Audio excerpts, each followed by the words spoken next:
নমস্কার, আমি অমৃতা। আমার চ্যানেলে আপনাদের স্বাগত। আজ আপনাদের পড়ে শোনাব পরশুরাম তথা রাজশেখর বসুর লেখা একটি গল্প, আতার পায়েস। চুরির জন্যই যে চুরি, তাতে একটা অনির্বচনীয় আনন্দ পাওয়া যায়।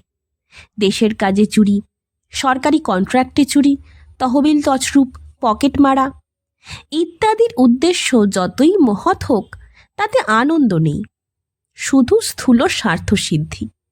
গীতায় যাকে কাম্যকর্ম বলা হয়েছে, এসব চুরি তারই অন্তর্গত। কিন্তু যে চুরি অহেতুক, যা শুধু অকারণ পুলকে করা হয়, তা নিষ্কাম ও সাত্ত্বিক। অনাবিল আনন্দ তাতেই মেলে। যশোদা দুলাল শ্রীকৃষ্ণ ভালোই খেতেন। কার্বোহাইড্রেট, প্রোটিন, ফ্যাট কিছুরই তার অভাব ছিল না। তথাপি তিনি ননি চুরি করতেন। তার কোটির তটের রঙিন ধটি যথেষ্ট ছিল, বস্ত্রাভাব কখনো হয়নি। তথাপি তিনি বস্ত্রহরণ করেছিলেন। এই হল নিষ্কাম সাত্ত্বিক চুরির ভগবত প্রদর্শিত নিদর্শন। রামগোপাল হাই স্কুলের মাস্টার প্রবোধ ভট্টাচার্য একবার এই রকম চুরিতে জড়িয়ে পড়েছিল। প্রবোধ মাস্টারের বয়স 30, আমুদে লোক। ছাত্ররা তাকে খুব ভালোবাসে। পুজোর বন্ধর দিন কতক আগে 5টি ছেলে তার কাছে এলো। তাদের মুখপাত্র সুধীর বললে, স্যার, মহা মুশকিলে পড়েছি। প্রবোধ জিজ্ঞাসা করলে, ব্যাপারটা কি? গেল বছর আমার বড়দার বিয়ে হয়ে গেল, জানেন তো। তার শ্বশুর ভৈরববাবু খুব বড় লোক। দেওঘরের কাছে গণেশ মুন্ডায় তার একটা চমৎকার বাড়ি আছে। বৌদি বলেছে সে বাড়ি এখন খালি। পুজোর ছুটিতে আমরা জনকতক স্বচ্ছন্দে কিছুদিন সেখানে কাটিয়ে আসতে পারি। এ তো ভালো খবর, মুশকিল কি হলো? ভৈরববাবু বলেছেন আমাদের সঙ্গে যদি একজন অভিভাবক যান, তবেই আমাদের সেখানে থাকতে দেবেন। তোমার বড়দা আর বৌদিকে নিয়ে যাও না। তা হবার জো নেই, ওরা মাইশোর যাচ্ছে। আপনি আমাদের সঙ্গে চলুন স্যার। ক্লাস 10-এর আমি, ক্লাস 9-এর নিমাই, নরেন, সুরেন আর ক্লাস 8-এর পিন্টু, আমরা এই 5 জন যাব। আপনার কোনো অসুবিধা হবে না। সঙ্গে চাকর যাবে তো? কোনো দরকার নেই, সেখানে দরওয়ান আর মালি আছে, তারাই সব কাজ করে দেবে। খাবার জন্যে ভাববেন না স্যার, আমরা সঙ্গে স্টোভ নেব, কারি পাউডার নেব, চা, চিনি, গুঁড়ো দুধ আর বিস্কুটও দেদার নেব। ওখানে সস্তায় মুরগি পাওয়া যায়, বৌদি কারি রান্না শিখিয়ে দিয়েছে। ওখানকার দরওয়ান পাঁড়েজি ভাত রুটি যা হয় বানিয়ে দেবে। আমরা নিজেরা দুবেলা ফাউল কারি রাঁধব, তাতেই হবে না? প্রবোধ বললে, সব তো বুঝলুম, কিন্তু আমাকে নিয়ে যেতে চাও কেন? মাস্টার সঙ্গে থাকলে তোমাদের ফুর্তির ব্যাঘাত হবে না? সজোরে মাথা নেড়ে সুধীর বললে, মোটেই একদম একটুও কিচ্ছু ব্যাঘাত হবে না। আপনি সেরকম মানুষই নন স্যার। আপনি সঙ্গে থাকলে আমাদের 3 ডবল ফুর্তি হবে। নিমাই, নরেন, সুরেন সমস্বরে বললে, নিশ্চয়ই নিশ্চয়ই। পিন্টু বললে, স্যার, কোনান ডয়েলের সেই লস্ট ওয়ার্ল্ড গল্পটা ওখানে গিয়ে বলতে হবে কিন্তু। প্রবোধ যেতে রাজি হলো।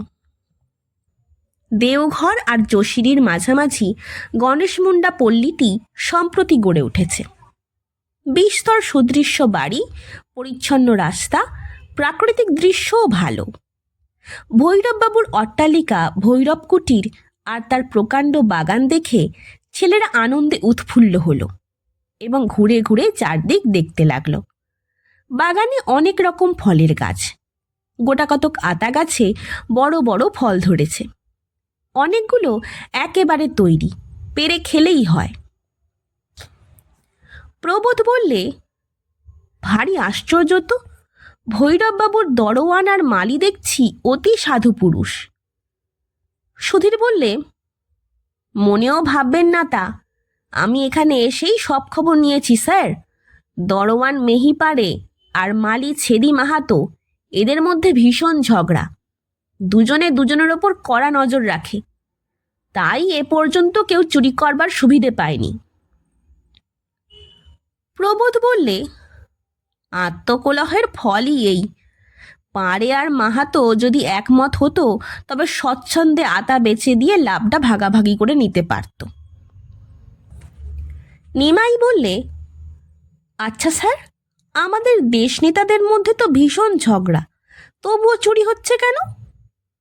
সুধীর বললে, যা যা জ্যাঠামি করিসনি, আগে বড় হ তারপর পলিটিক্স বুঝবি। নিমাই বললে, যদি 2-3 সের দুধ জোগাড় করা যায় তবে চমৎকার আতার পায়েস হতে পারবে। আমি তৈরি করা দেখেছি, খুব সহজ। সুধীর বললে, বেশ তো, তুই তৈরি করে দিস। ও পাড়েজি, তুমি কাল সকালে 3 সের খাঁটি দুধ আনতে পারবে? পাড়ে বললে, জরুর পারবো হুজুর। নাওয়া খাওয়া আর বিশ্রাম চুকে গেল। বিকেলবেলা সকলে বেড়াতে বেরুল। ঘণ্টাখানেক বেড়াবার পর ফেরবার পথে সুধীর বললে, দেখুন স্যার, এই বাড়িটি কি সুন্দর, ভীমসেন ভিলা। গেটের উপর কি চমৎকার থোকা থোকা হলদে ফুল ফুটেছে। আকাশের দিকে হাত বাড়িয়ে পিন্টু চেঁচিয়ে উঠল, ওই ওই একটা নীলকণ্ঠ পাখি উড়ে গেল। নিমাই বললে, এদিকে দেখুন স্যার, উফ, কি ভয়ানক পেয়ারা ফুলেছে, কাশির পেয়ারার চাইতেও বড় বড়। নিশ্চয়ই এ বাড়িরও দারোয়ান আর মালির মধ্যে ঝগড়া আছে, তাই চুরি যায়নি। ফটকে তালা নেই। সুধীর ভিতরে ঢুকে এদিক ওদিক উঁকি মেরে বললে, কাকেও তো কোথাও দেখছি না, কিন্তু ঘরের জানলা খোলা, মশারি টাঙানো আছে। বোধহয় সবাই বেড়াতে গেছে। দরোয়ান, ও দরোয়ানজি, ও মালি। কোনো সাড়া পাওয়া গেল না। তখন সকলে ভিতরে এসে ফটকের পাল্লা ভেজিয়ে দিল। নিমাই বললে, একটা পেয়ারা পারবো স্যার? প্রবোধ বললে, বাজারে প্রচুর পেয়ারা দেখেছি, নিশ্চয়ই খুব সস্তা। খেতে চাও তো কিনে খেও, বিনা অনুমতিতে পরের দ্রব্য নিলে চুরি করা হয়, তা জানো না? জানি স্যার, চুরি করব না, শুধু একটা চেখে দেখব কাশির পেয়ারার চাইতে ভালো কি মন্দ। প্রবোধ পিছন ফিরে গম্ভীরভাবে একটা তাল গাছের মাথা নিরীক্ষণ করতে লাগলো। মৌনং সম্মতি লক্ষণম ধরে নিমাই গাছে উঠল। পেয়ারা পেরে কামড় দিয়ে বললে, বোম্বাই আমের চাইতেও মিষ্টি। সুধীর বললে, এই নিমে, স্যারকে একটা দে। নিমাই একটা বড় পেয়ারা নিয়ে হাতে ঝুলিয়ে বললে, এইটা ধরুন স্যার, একটু চেখে দেখুন, চমৎকার। পেয়ারায় কামড় দিয়ে প্রবোধ বললে, সত্যিই খুব ভালো পেয়ারা, আর বেশি পেরো না, তাহলে ভারী অন্যায় হবে কিন্তু, লোভ সংবরণ করতে শেখো। ততক্ষণ নিমাইয়ের সব পকেট বোঝাই হয়ে গেছে। তার সঙ্গীরাও প্রত্যেকে 2-3টে করে পেয়েছে। সুধীর বললে, এই নিমে, শুনতে পাচ্ছিস না বুঝি?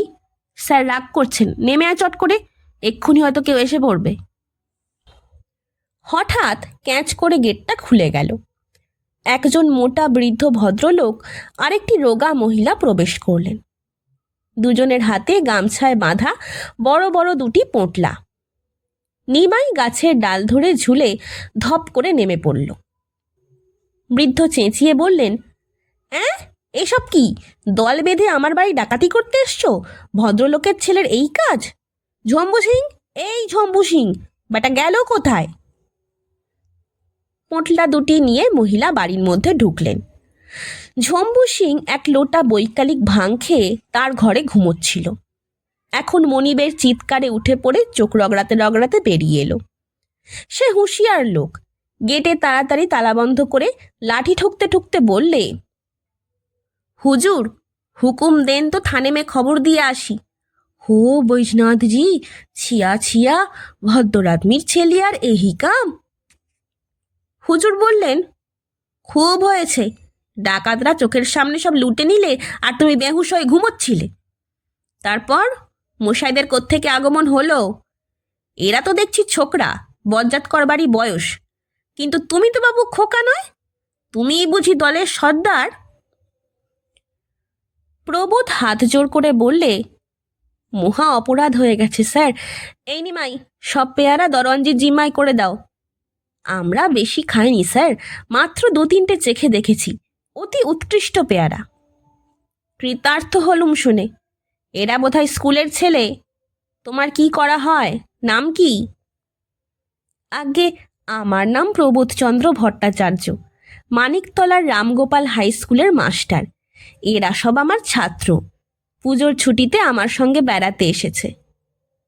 খাসা অভিভাবকটি পেয়েছে, খুব নীতিশিক্ষা হচ্ছে। আমাকে চেনো? Bhimchandra Sen, retired district magistrate. রায়বাহাদুর খেতাবও আছে, কিন্তু এই স্বাধীন ভারতে সেটার আর কদর নেই। 20 চোরকে আমি জেলে পাঠিয়েছি। তোমার স্কুলের সেক্রেটারিকে যদি লিখি আপনাদের প্রবোধ মাস্টার এখানে এসে তার ছাত্রদের চুরিবিদ্যে শেখাচ্ছে, তাহলে কেমন হয়? যদি কর্তব্য মনে করেন তবে আপনি তাই লিখুন স্যার।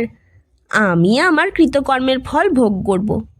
তবে একটা কথা নিবেদন করছি, কিন্তু কেউ কেউ, বিশেষত যাদের বয়স কম, নিছক ফুর্তির জন্যেই করে। আমি অবশ্য ছেলে মানুষ নই, কিন্তু এই ছেলেদের সঙ্গে মিশে, এই শরৎ ঋতুর প্রভাবে আর আপনার এই সুন্দর বাগানটির শোভায় মুগ্ধ হয়ে আমারও একটু বালকত্ব এসে পড়েছে। এই যে পেয়ারা চুরি দেখছেন, এ ঠিক মামুলি কুকর্ম নয়। এ হচ্ছে শুধু নবীন প্রাণরসের একটু উচ্ছলতা। ওরে নবীন, ওরে আমার কাঁচা, পুচ্ছটি তোর উচ্ছে তুলে নাচা। রবি ঠাকুর তোমাদের মাথা খেয়েছেন। বিয়ে করেছ? করেছি স্যার। তবে পুজোর ছুটিতে বউকে ফেলে এখানে এসেছো কি করতে? বনে না বুঝি? আগে খুবই বনে, কিন্তু তিনি তার বড়লোক দিদি আর জামাইবাবুর সঙ্গে শিলং গেলেন। আমি এই ছেলেদের আবদার ঠেলতে পারলুম না, তাই এখানে এসেছি। স্যার, যে কুকর্ম করে ফেলেছি তার বিচার একটু উদারভাবে করুন। আপনি ধীর স্থির প্রবীণ বিচক্ষণ ব্যক্তি, ছেলে মানুষই ফুর্তির বহু ঊর্ধ্বে উঠে গেছেন। কে বললে ঊর্ধ্বে উঠে গেছি? আমাকে জরদগপ গিধর ঠাউরেছ নাকি? তাহলে আশা করতে পারি কি যে আমাদের ক্ষমা করলেন? আমরা যেতে পারি কি? পেয়ারাগুলো নিয়ে যাও। চোরাই মাল আমি স্পর্শ করি না। আচ্ছা, এখন যেতে পারো। এবারকার মতন মাপ করা গেল। এমন সময় মহিলাটি বাইরে এসে বললেন, কি বেয়াক্কেলে মানুষ তুমি! এরা তোমার এজলাসের আসামি নাকি? তুমি এদের মাপ করবার কে? তোমাকে মাপ করবে কে শুনি? এখন যেও না বাবারা, এই বারান্দায় এসে একটু বসো। ভীমবাবু বললেন, এদের খাওয়াবে নাকি? তোমার ভাড়ার তো ঢুঢু, চা পর্যন্ত ফুরিয়ে গেছে। হরি সরকার বাজার থেকে ফিরলে তবে হাঁড়ি চড়বে। সে তোমাকে ভাবতে হবে না, যা আছে তাই দেব। মিনিট 10 সবুর করতে হবে বাবারা। গৃহিণী ভিতরে গেলে ভীমবাবু বললেন, উনি ভীষণ চটে গেছেন, না খাইয়ে ছাড়বেন না। অগত্যা ততক্ষণ এই এজলাসেই তোমরা আটক থাকো। এখানে উঠেছ কোথায়? প্রবোধ বললে, ভৈরব কুটিরে, স্টেশনের দিকে যে রাস্তা গেছে তারই ওপর। ভীমবাবু বললেন, কি সর্বনাশ! যার ফটকের পাশে বেগুনি বোগেনভেলিয়ার ঝাড় আছে সেই বাড়ি? আগে হ্যাঁ। বাড়িটার কোনো দোষ আছে? না, দোষ তেমন কিছু নেই। তোমরা ওখানে উঠেছ তা ভাবিনি। নিমাই বললে, ভূতে পাওয়া বাড়ি নাকি? ভূত কোন বাড়িতে নেই, এ বাড়িতেও আছে। ও পাড়াটায় বড্ড চোরের উপদ্রব, এ পাড়ার চাইতে বেশি। একটু পরে ভীমবাবুর পত্নী একটা বড় ট্রেতে বসিয়ে একটি ধূমায়মান গামলা এবং গোটাকতক বাটি আর চামচ নিয়ে এলেন। ভীমবাবু একটা টেবিল এগিয়ে দিয়ে বললেন, এ কি এনেছ? আতার পায়েস যে, এর মধ্যেই তৈরি করে ফেললে? গৃহিণী বললেন, আর তো কিছু নেই, এই দিয়ে একটু মিষ্টিমুখ করুক। ভীমবাবু বললেন, সবটাই এনেছ নাকি? হ্যাঁ গো হ্যাঁ, তুমি আর লোভ করো না বাবু। ছেলেরা যে পেয়ারা পেরেছে তাই না হয় একটা খেও। সুধীর সহাস্যে বললে, স্যার, আমাদের ওখানে বিস্তর আতা ফলেছে, ইয়া বড় বড়। কাল সকালে পায়েস বানিয়ে আপনাদের দিয়ে যাব। ভীমবাবু বললেন, না না, অমন কাজটি করো না, আতা আমার সয় না। ভৈরব কুটিরে ফিরে এসে নিমাই বললে, এ কি, গাছের বড় বড় আতাগুলো গেল কোথায়? সুধীর বললে, বোধহয় পাঁড়েজি সর্দারি করে পেরে রেখেছে। ও পাঁড়ে, আতা কি হলো? পাঁড়ে ব্যস্ত হয়ে এসে মাথায় একটু চাপড় মেরে করুণ কণ্ঠে বললে, কি কহব হুজুর, বহুত ঝামেলা হয়ে গেছে। এক মোটা সা বুড়া বাবু আর এক দুবলা সা বুড়ি মাই এসেছিল। বাবু পটপট সব আতা ছিঁড়ে দিলে। আমি মানা করলে খাপা হয়ে বললে, চুপ রহো উল্লু। আমার ডর লাগলো, শায়দ কোই বড়া অফসর উফসর কা বাবা উবা হবে। সুধীর বললে, হাতে লাল গামছা ছিল? জি হ্যাঁ, উসি মে তো বাঁধকে লিয়ে গেল। হাসির প্রকোপ একটু কমলে নিমাই বললে, হলধর দত্তর চড়ে চড়ে গল্পের চাইতেও মজার। প্রবোধ বললে, যাক, আমরা ঠকিনি, আতার পায়েস খেয়েছি, পেয়ারাও পেয়েছি। কিন্তু ভীমচন্দ্র সেন মশাইয়ের জন্য দুঃখ হচ্ছে, তার গিন্নি তাকে বঞ্চিত করেছেন। নিমাই বললে, ভাববেন না স্যার, দিন দুই পরেই আবার বিস্তর আতা পাকবে, তখন পায়েস করে ভীমসেন মশাই আর তার গিন্নিকে খাওয়াবো।